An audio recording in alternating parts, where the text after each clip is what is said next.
Tenemos el honor de tener acá en Buenos Aires, por primera vez, por lo menos en AIBA, y no sé si se habrá dado alguna vez esta tríada perfecta. AIBA desde este año pertenece como miembro titular de la Sociedad Latinoamericana de Alergia, Asma e Inmunología. Es una sociedad que reúne y une y hermana a todas las sociedades de alergia, a casi todas las sociedades de alergia de Latinoamérica, y gracias al esfuerzo y al trabajo que se vino haciendo desde las comisiones anteriores, este año en el mes de abril, por elección en Costa Rica, fuimos admitidos como miembros titulares de la Sociedad Latinoamericana de Asma, Alergia e Inmunología, y para nosotros es un enorme honor y una responsabilidad también pertenecer a esta entidad tan prestigiosa. Han sido tan generosos que cuando nos conocimos en Costa Rica con la presidente saliente y la presidenta entrante, hemos generado un vínculo muy, muy lindo, y cuando empezamos a organizar, Gali empezó a organizar este congreso, nos comunicamos con la presidenta, la invitamos y dijo, por supuesto que sí que voy a ir. Y yo le decía que teníamos una tríada maravillosa, porque está la presidenta actual de SLAI, la presidenta saliente y el presidente electo, ¿sí? Y tenemos representado a México con la doctora María Isabel Rojo, a Uruguay, que es la presidenta actual, ¿no? A Uruguay, la presidenta saliente, que es Marilyn Valentín Rostán, y el honor de tener un presidente electo argentino para el próximo periodo, el doctor Pablo Moreno. Así que para nosotros eso es un orgullo tenerlos, y vamos a presentar a la doctora Isabel Rojo. Isabel es alergóloga e inmunóloga, es máster en inmunología, es máster en educación, expresidente del Colegio y del Consejo de Alergólogos Mexicanos, y es la presidenta actual de la Sociedad Latinoamericana de Alergia, Asma e Inmunología, y vino desde México para estar con nosotros.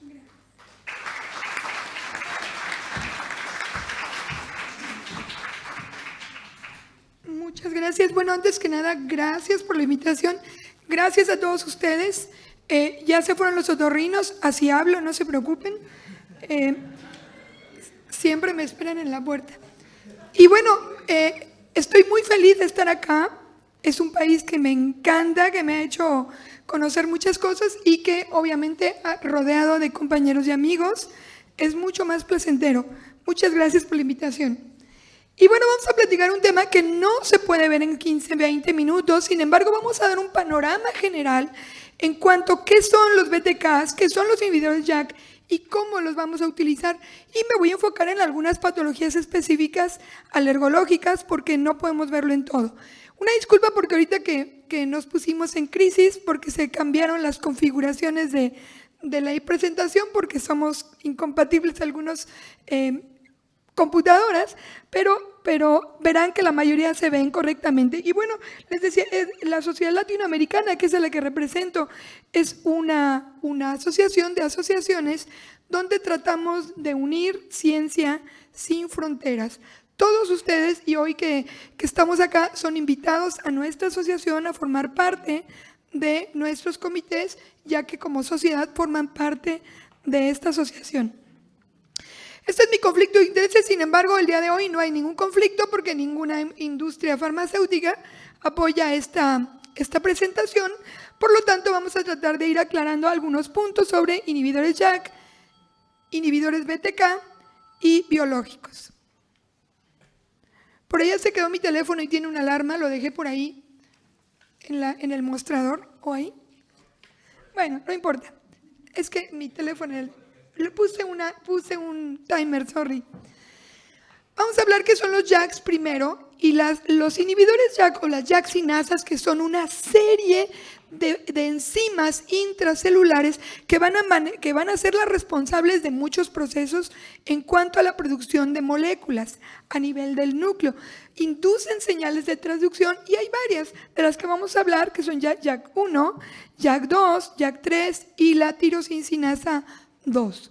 Estas moléculas que forman parte de toda esta familia que se llaman JAK-cinasas o cinasas tipo Janus, van a ser las responsables de que cuando una citosina, cualquiera, muchas de ellas, no todas, son reconocidas en su receptor, van a permitir fenómenos de fosforilación interna y activación de otras moléculas como las moléculas STAT, y estos van a favorecer que se trasloquen proteínas hacia el núcleo y ese grupo proteico en el núcleo induzca la producción de moléculas proinflamatorias. Parece difícil, sin embargo, aquí es mucho más sencillo entenderlo, como los receptores de superficie, todos pueden tener esta participación de las enzimas JAK-cinasas y tirosincinasas, las cuales van a permitir que el receptor de superficie primero se una, se dimerice, y cuando se unen gracias a la molécula citosínica o a lo que esté uniéndolos, permiten que se activen estas JAK-cinasas y se fosforilen. Se fosforilan no solamente la proteína, sino el receptor también. Y esto activa a la serie de enzimas SAT, y estas regiones SAT van a unirse a la región fosfato, y ya que se fosforilaron, ellas se van a dimerizar. Juntas, ya dimerizadas, se van a poder separar de la JAK y van a poder traslocarse hacia el núcleo, y traslocadas hacia el núcleo, inducir la producción de citocinas o de moléculas proinflamatorias o de cualquier otra sustancia, porque incluso vamos a hablar que hay algunas otras moléculas como las alarminas y otras que están utilizando este mismo fenómeno. Entonces el video como que nos facilita pensar cómo funcionan estas enzimas. Sin embargo, ustedes las vemos aquí por separado, y en la vida real no funcionan separadas. Hay varias enzimas diferentes, 1, 2, 3 y la tirosincinasa 2, que pueden estar unidas. Por ejemplo, para el receptor de interleucina 4 funciona la JAK-cinasa 1 y la JAK-cinasa 3. Para interleucina 22, la 1 y la tirosincinasa 2. Y así en todas las interleucinas encontraremos estas combinaciones. Es por eso que se han buscado muchas formas de bloquear y de inhibir esta producción de moléculas proinflamatorias. Y ahora sabemos que existen muchísimas células que utilizan esta clase de receptores para la producción citocínica, como por ejemplo la interleucina 4, la 13, la 31, la 33, la 25, que es una alarmina, y la linfopoietina estromaltímica, que también es una alarmina, no producida por células, sino por el epitelio. Todas estas moléculas tendrán un receptor en superficie en muchas otras células también, y van a favorecer la producción o la activación de este sistema JAK-STAT a través de muchas líneas, por ejemplo, JAK1, STAT6, etc. Estas combinaciones van a permitir que se activen una gran cantidad de células. ¿Se dan cuenta por qué se ha convertido en un blanco tan importante bloquear un JAK o un STAT? Porque esto permitirá evitar que todo este grupo celular esté activado en fenómenos inmunológicos. ¿Cuáles son esos fenómenos inmunológicos o cuáles son esas patologías en las que vamos a estar teniendo esta activación? Van a ser muchas. Va a ser alergia, en cáncer también se activan, por supuesto en inflamación y en autoinmunidad. Hay una lista de patologías que no la voy a leer, quiero solamente que vean que existen muchas patologías en las cuales se aplica esta clase de receptores, y por supuesto la inhibición de receptores podrían estar controlando, y una de ellas pues muy importante, la artritis reumatoide, incluso la alopecia areata está participando esto, las enfermedades de Crohn, por ejemplo, el eczema, que es uno de los que a nosotros nos atañe muchísimo. La dermatitis atópica es una de las patologías donde ya se están utilizando este tipo de moléculas, y por supuesto la urticaria crónica. Sabemos entonces que hay inhibidores de receptor que inhiben a una sola molécula. ¿Sí? Hay inhibidores de JAK1 o de JAK3 o de tirosincinasa pero hay algunos que son como muy generales, que bloquean a muchas moléculas. Y bueno, por ejemplo, los que inhiben a JAK1, sabemos que podrán utilizarse en dermatitis atópica, en psoriasis, que ya tienen aprobación en estas patologías. Los inhibidores de JAK3, por ejemplo, o de tirosincina se utilizarán en otras patologías, además de esas dos que acabo de mencionar, como entonces la psoriasis o la artritis psoriásica o incluso la artritis reumatoide, donde están algunas de ellas aprobadas. Pero ¿en qué casos vamos a usar los inhibidores generales, como que son los que más pueden bloquear? Porque podríamos pensar, pues si bloqueo mucho está mejor, ¿no? Porque puedo bloquear muchas moléculas. Aquí nada más lo puse para destacar que también algunas moléculas no citocínicas, bueno, citocínicas pero provenientes de epitelio, como las alarminas, también utilizan el mismo mecanismo de JAK-STAT. Y tenemos que valorar muy bien en quién está aprobado, y no es esta línea de aquí al final, que también se desconfiguró, tenía colorcitos, pero está aprobado principalmente en estas patologías, la colitis ulcerosa, la dermatitis, etcétera, la alopecia areata que les mencionaba, donde ya están algunos de estos aprobados. Para nosotros, ¿cuál nos interesa más? Nos interesa mucho la dermatitis atópica, que es una de las patologías que más frecuentemente vemos tanto dermatólogos como alergólogos. Obviamente ahora veo que acá hay alergólogos otorrinos y que también se tendrán que exponer a esto y también tendrán que conocer claramente qué vamos a usar. Y sabemos en dermatitis que no solamente es una patología que da a cualquier edad y que afecta a los niños y que tiene un gran impacto económico. Lo que nos interesa muchísimo en esta parte es que afecta gravemente la calidad de vida.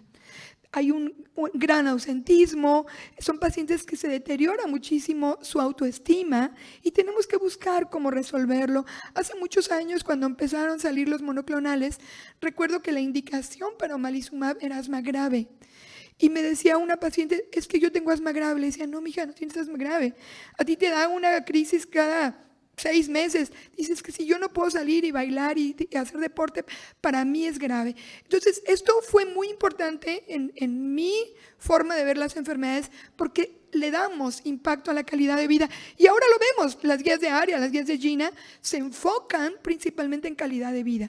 Entonces, tenemos que ver muy bien este tipo de padecimientos, porque ahora sabemos que la calidad de vida debe ser nuestro punto crucial.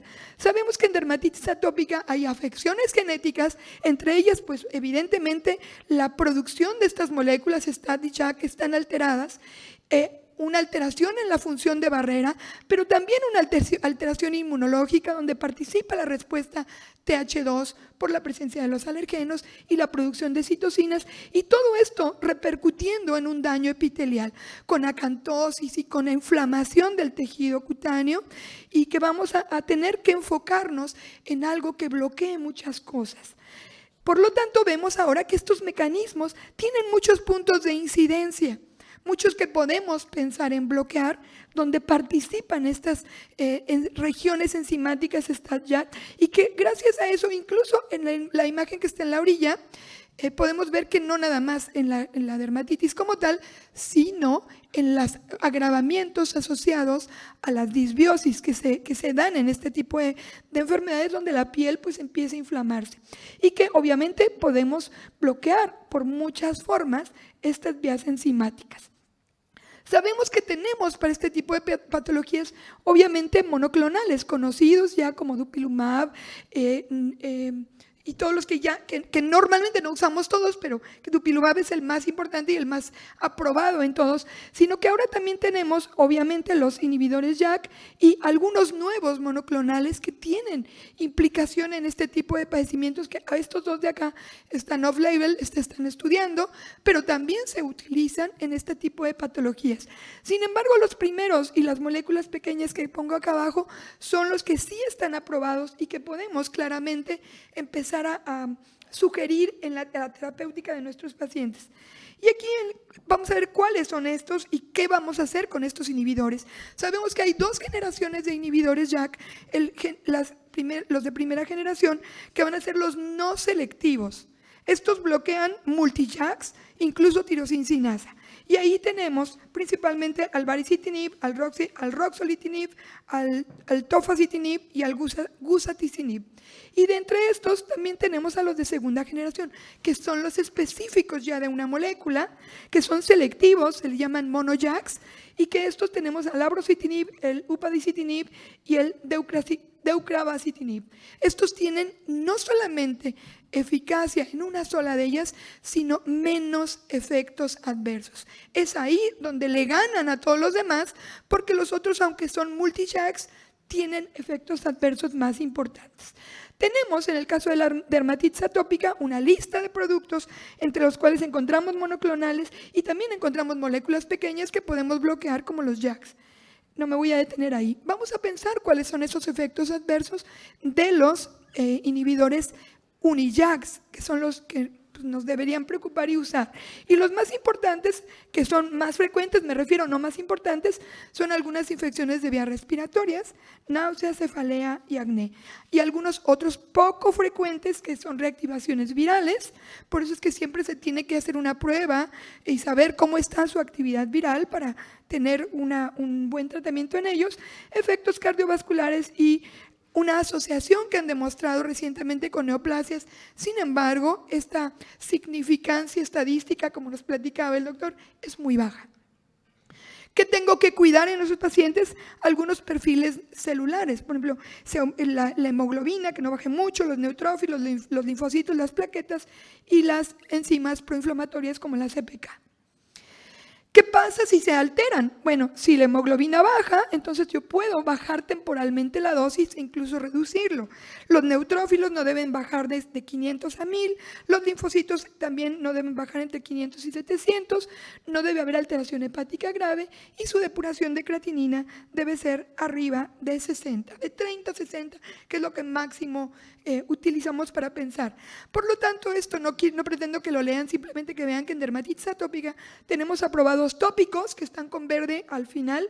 Voy a tratar de usar el pointer, que están aquí, estos tópicos que van a ser los esteroides, etcétera, los lubricantes, los cuidados de la piel, pero tenemos también medicamentos sistémicos. Y entre los sistémicos, lo hice más grande para que lo vean, tenemos por supuesto al dupilumab, que se utiliza en pacientes mayores de 6 meses ya, o sea, en pacientes pediátricos, que está fuertemente recomendado, el traloquilumab, que también está fuertemente recomendado en mayores de 12 años, y por supuesto algunos que están recomendados, no tan fuerte recomendación, pero ya lo tenemos aquí, que son los inhibidores JAK, y aquí tenemos principalmente abrocitinib, el baricitinib y el upadacitinib, que están asociados principalmente o recomendados en niños mayores de 12 años, perdón.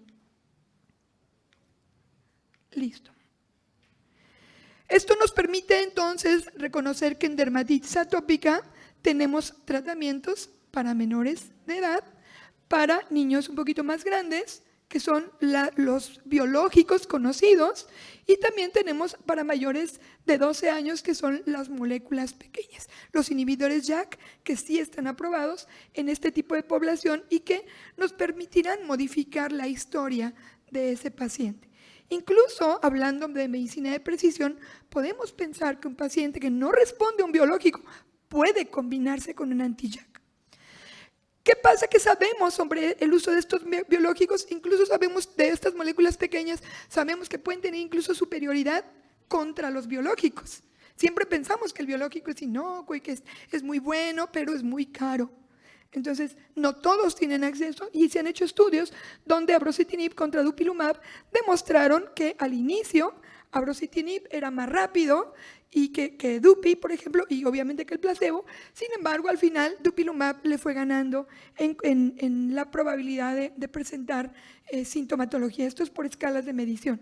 Entonces tenemos productos que son buenos, son eficaces y también que son rápidos. Aquí se hizo un estudio de upadacitinib contra dupilumab y se encontró que UPA es mucho más rápido que dupilumab en cuanto a la eficacia. Sin embargo, ya después de 16 semanas estos se equiparan en cuanto a eficacia. Entonces tenemos productos seguros y rápidos. Otros estudios con inhibidores JAK, simplemente los subrayo para que sepan cuáles son los más importantes. Upadacitinib desde 15 a 30 miligramos y abrocitinib, que han demostrado superioridad incluso con algunos monoclonales. Cuando hacemos la escala comparativa de todos, este es un metaanálisis, obviamente vemos que los más exitosos son abrocitinib, upadacitinib y dupilumab. Y esto, si abrimos un poquito más el rango, el log radio, podemos también meter a lebrikizumab y a dosis diferentes de abrocitinib. ¿Cuáles son los que sí, cuáles son los que no? Y por supuesto, de acuerdo a las escalas de medición clínica, utilizamos principalmente, todos están a favor de los JAKs, y aquí en este estudio principalmente fue para upadacitinib, que fue el que mayor pues rango de beneficio tuvo en estos análisis. De acuerdo a estas mismas escalas, sabemos que upadacitinib es mejor que abro y abro mejor que bari. Entonces tenemos un panorama ya muy general de cómo podemos utilizar esta terapia tanto monoclonal como de moléculas pequeñas en pacientes con dermatitis atópica. Sabemos que están autorizados y que tenemos pues la posibilidad de utilizarlos con cierta seguridad y bajo vigilancia. ¿Por qué puse esta última? Bueno, ya casi termino. Es porque además de lo que ya conocemos, hay cosas que se están estudiando y que se están viniendo a la terapéutica actual en alergología, donde se estudian nuevos monoclonales, nuevas combinaciones que nos permitirán que esa calidad de vida pues se lleve a una máxima expresión. Tenemos muchísimas ya familias de citocinas que podemos bloquear a través de este tipo de JAK sinasas y otros que se están haciendo. Por ejemplo, sabemos investigaciones sobre los receptores de supresores de citocinas que inhiben la actividad de JAK. Sabemos también que inhiben las proteínas inhibidoras del STAT y que también pueden ser útiles tanto a nivel del citosol como a nivel del núcleo, y por supuesto proteínas que inhiben la tirosincinasa que también pueden estar participando en el núcleo y en el citosol. Por último, las ubiquitinas, que también permitirán que estas moléculas se degraden, se destruyan fácilmente y que también mejoren nuestra terapéutica actual, que incidimos principalmente en TH1, en TH2 y en TH17, que son nuestras citocinas proinflamatorias por excelencia. Ya casi termino. Sabemos entonces que la piel, cuando recibe un fenómeno agresor, un daño epitelial, se desencadena una maraña de locuras y todas estas mediadores y todas estas regiones son susceptibles de modificar. Y JAK sinasas y tirosincinasas, además de las BTKs, se han convertido en una extraordinaria terapéutica porque inciden en los mastocitos, inciden en eosinófilos, incluso inciden en células epiteliales y musculares. Entonces, tenemos terapias orales a las que podemos echar mano dentro de estos inhibidores y terapias tópicas de las que podemos también echar mano con alta seguridad en estos pacientes. Este es ya de las finales, en donde tenemos aquí como cuáles son las moléculas que se bloquea por cada una de ellas.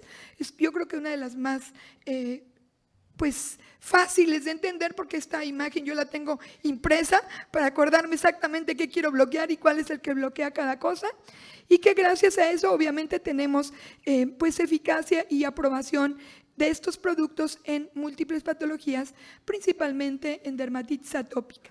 Los efectos adversos ya los conocimos, tenemos que estarlos vigilando, sabemos que no son graves, pero que tenemos que conocerlo para poder estar haciendo estudios de laboratorio y por supuesto verificar que esta tabla es la de efectos adversos de los estudios de aprobación, simplemente para que vean que la significancia es mínima y que podemos utilizarlos con alta seguridad.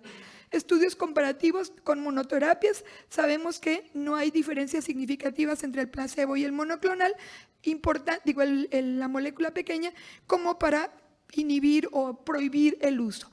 Incluso se han hecho estudios, esta imagen me gustó mucho porque el uso, por ejemplo, de inhibidores BTK, que no los platiqué mucho porque el tiempo no me da para todos, se han utilizado inhibiendo reacciones en pacientes con alergias alimentarias, que hoy hemos hablado mucho de alergias alimentarias, y que si se dan inhibidores, se inhiben las gastropatías eosinofílicas, la esofagitis eosinofílica, etcétera, en este grupo de pacientes donde se está investigando. Aún no hay aprobación, son investigaciones en este sentido. Sin embargo, bueno, lo sabemos, incluso la anafilaxia, que es la que está aquí, evitaron la anafilaxia y redujeron drásticamente las respuestas ante los retos alimentarios y ante la exposición a un alimento. Sabemos que los expertos recomiendan, por supuesto, que los JAK son muy útiles, muy prometedores, pero no que se desconfiguró esa parte. Son los más importantes los selectivos, porque los no selectivos tienen más efectos secundarios, y que hay un camino, porque ahora también se habla de cómo modificar la microbiota en este tipo de pacientes para modificar la respuesta, y una de las tentativas que ellos plantean es un uso de anticuerpos mucho más monoclonales, pero que afectan más moléculas. Esto nos va acercando cada vez más, la innovación en moléculas nos va acercando mucho más a la medicina de precisión, que ese es el lema de este evento, y que estoy segura que cada vez que ustedes vean estas presentaciones, porque veo que las tienen en línea y seguramente se van a quedar ahí y ustedes las podrán repetir, se van a dar cuenta que ir a la medicina de precisión es súper complejo para los investigadores, pero súper sencillo para nosotros. Nos lo dan digerido. Las personas que conocen de las publicaciones nos ayudan a hacerlas sencillas y entendibles. Muchísimas gracias.